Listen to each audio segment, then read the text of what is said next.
Hi guys, welcome back to Working Population and today we are going to learn how to make a good CV। बहुत बार आपने सोचा होगा कि आपका कोई दोस्त है जो बताता है कि यार मैंने ना किसी जगह 2000-3000 पे किए और उन्होंने मुझे एक अच्छा सीवी बना के दिया now that I can use for all the applications. और हम सोचते यार ये तो सही है, this is the correct way to do.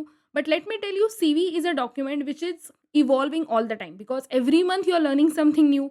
हो सकता है आप वर्क एक्सपीरियंस में एवरी मंथ कुछ ऐसा काम कर रहे हैं जो नया है, कुछ नए प्रोजेक्ट पे काम कर रहे हैं, कोई नया स्किल सीख रहे हैं, तो आप कितनी बार पेड कंसल्टेंसीज के थ्रू अपना सीवी अपडेट करेंगे? इसका कोई मतलब नहीं बनता है। इससे अच्छा यही है कि आप खुद सीखें एक अच्छा सीवी कैसे बनाना है। ये बहुत इंपॉर्टेंट टॉपिक है बिकॉज आजकल के ज़माने में आप जानते हैं एटीएस जैसे सॉफ्टवेयर जो बहुत सारी कंपनीज यूज़ करती हैं, जहाँ पे कोई ह्यूमन, कोई एचआर एक्चुअल में बैठ के आपका सीवी नहीं देखता है, बल्कि आपका सीवी एक सॉफ्टवेयर के थ्रू रन होता है।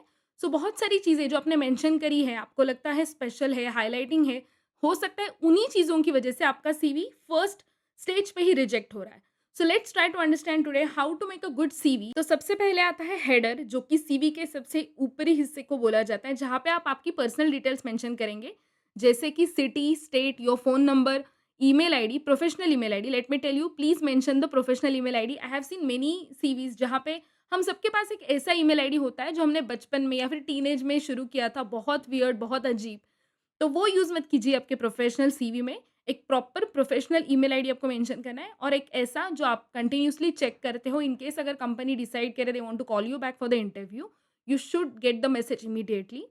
सो ये सारी चीज़ों के साथ आप लिंक्डइन प्रोफाइल भी आपका मेंशन कर सकते हैं। Let me tell you, do not mention the unnecessary personal details, okay? Like date of birth, your marital status, your parents full name, even your full address, that's not required. Let me tell you, no one is interested in reading those many details. Number 2, professional summary, again one of the very important topics because professional summary में आपको वही लिखना है जो काम आप इतने सालों से करते आ रहे हो, एकदम क्रिस्प एंड शॉर्ट लाइंस में, नॉट नेसेसरीली कि आपको एक बड़ा ऐसे लिखना है अपने खुद के ऊपर, but basic things, okay? This is my goal, this is where I want to reach, these are the things I have learned in so many years, I have this much of experience in this particular domain। ये सारी चीज़ें आपको professional summary में include करनी है।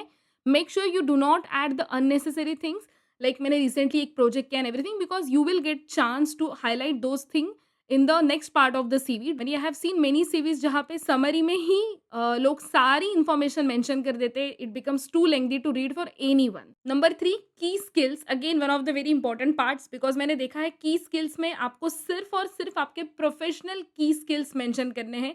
हो सकता है आपने कोई लैंग्वेज सीखी है जैसे SQL, Java, otherwise Excel, advance Excel, Power BI, MySQL, business analysis, ऐसी सारी प्रोफेशनल की स्किल्स आपको मेंशन करनी है, ना कि I am good at leadership, honest, punctual. ये जो जार्गन या फिर बज़वर्ड्स है कि मैं बता रही हूँ क्योंकि I am very sincere, I am very honest, I have leadership, ये सारी चीज़ें चेक करने के लिए मेरे पास कोई सर्टिफिकेट नहीं है, I can not prove it on paper. So ये सारे जार्गन या बज़वर्ड्स आपको यूज़ नहीं करने हैं की स्किल्स में। Keep it completely professional, do not mention sincere, honest, leadership, taking initiative, no need of that because no one is going to believe that only because you have written in your CV।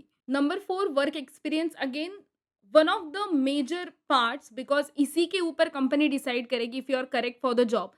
So make sure you are mentioning that in the correct order। आप अभी जहाँ पे काम कर रहे हैं वो सबसे ऊपर आना चाहिए और आपका फर्स्ट जॉब सबसे नीचे जाना चाहिए।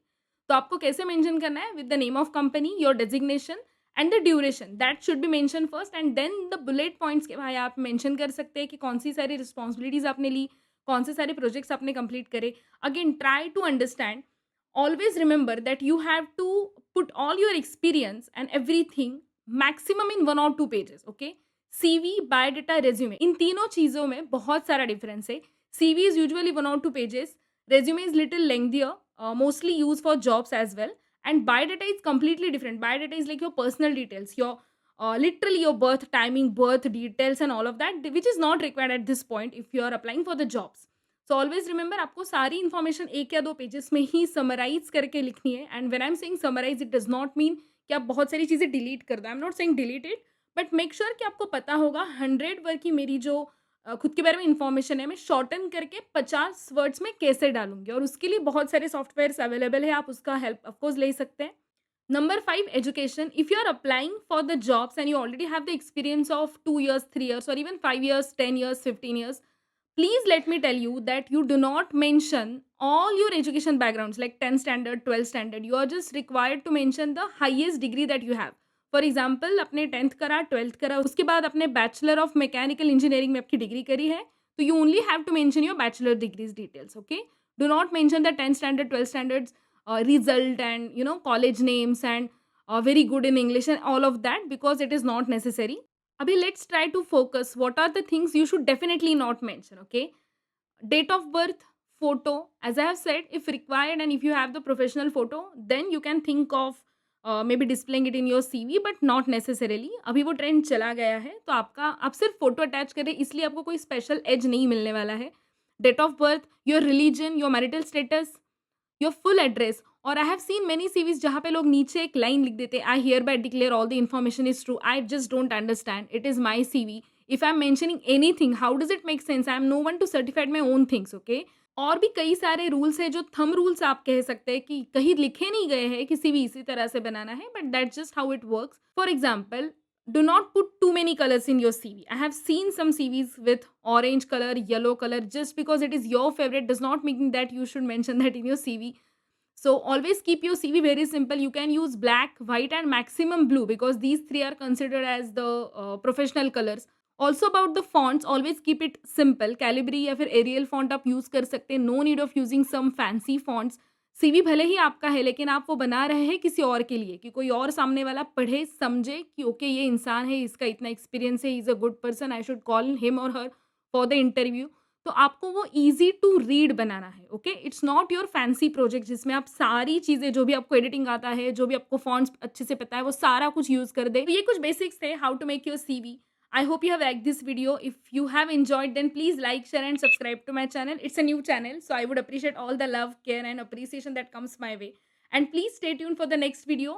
If you have some suggestions, some comments, some feedback, please let me know through comment section. And see you for the next video. Thank you.